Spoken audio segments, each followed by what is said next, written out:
लखनऊ 7 नवंबर 2022। उत्तर प्रदेश के लिए नया साल शायद अच्छी खबर लेकर न आए। 2023 में राज्य में एयरसोल प्रदूषण 2% बढ़ने का अनुमान है और एयरसोल प्रदूषण की दृष्टि से राज्य अत्यधिक सुरक्षित रेड जोन में बना रहेगा। एक नया अध्ययन बताता है कि राज्य में बढ़ते एयरोसोल प्रदूषण से निपटने के लिए ठोस ईंधन के इस्तेमाल, विनिर्माण क्षेत्र के धूल और वाहनों के उत्सर्जन में कमी जरूरी है।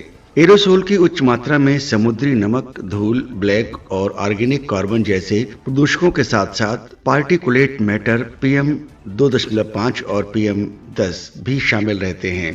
सांस के साथ शरीर में प्रवेश करने से ये लोगों के स्वास्थ्य के लिए हानिकारक हो सकते हैं। एयरोसोल ऑप्टिकल डेप्थ AOD वातावरण में मौजूद एरोसोल का मात्रात्मक अनुमान है और इसे PM 2.5 के परिमाण के बदले में इस्तेमाल किया जा सकता है।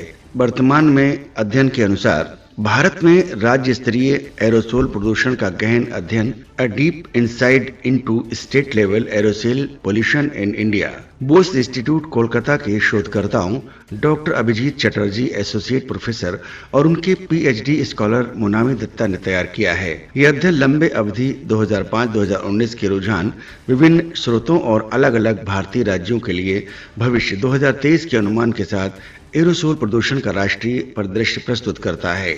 उत्तर प्रदेश वर्तमान में रेड जोन में है, जो 0.6 से अधिक AOD वाला अत्यधिक असुरक्षित क्षेत्र है और ये पहले से ही भारत के उच्चतम AOD स्तर वाले राज्यों में शामिल है।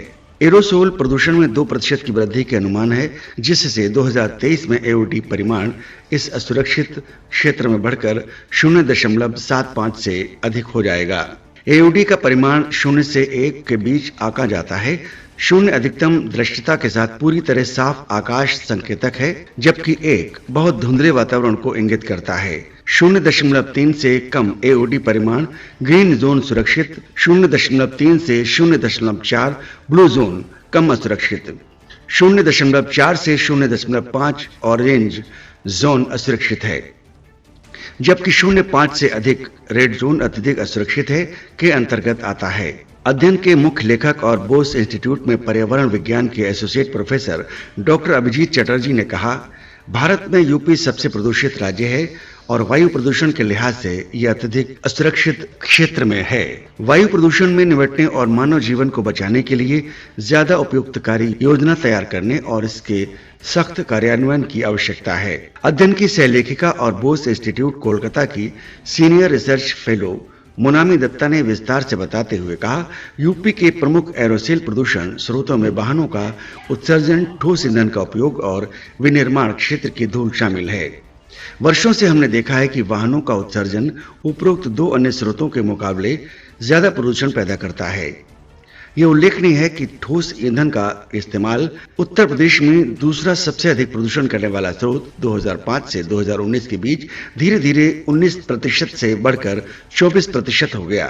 इसी दौरान वाहनों के उत्सर्जन का योगदान लगभग अपरिवर्तित रहते हुए 36 से 38% के बीच बना रहा, जबकि विनिर्माण क्षेत्र के धूल का योगदान 15% से बढ़कर 18% तक हो गया, जिसका कारण शहरीकरण में आई तेजी है। अध्ययन में यूपी में बढ़ते एरोसोल प्रदूषण को रोकने के लिए कुछ अनुशंकाएं प्रस्तुत की गई हैं। शोधकर्ताओं ने कहा है कि वाहनों के उत्सर्जन से होने वाले प्रदूषण को नियंत्रित करने के लिए अन्य प्रयासों के साथ साथ 15 साल से पुराने वाहनों पर प्रतिबंध लगाने और इंजनों के उन्नयन, अपग्रेडेशन की आवश्यकता है। डॉक्टर चटर्जी ने कहा कि सरकार को घरों के अंदर होने वाले प्रदूषण के प्रति अधिक गंभीर होना चाहिए।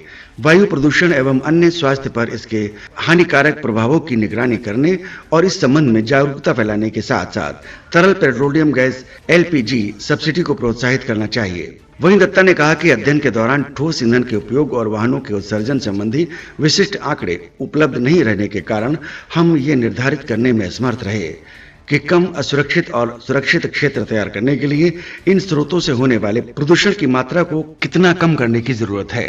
उन्होंने आगे कहा, हालांकि राज्य के प्रदूषण स्तर को कम करने के लिए कार्य योजना की तत्काल जरूरत है। यूपी उच्च मृत्यु दर वाले राज्यों में से एक है।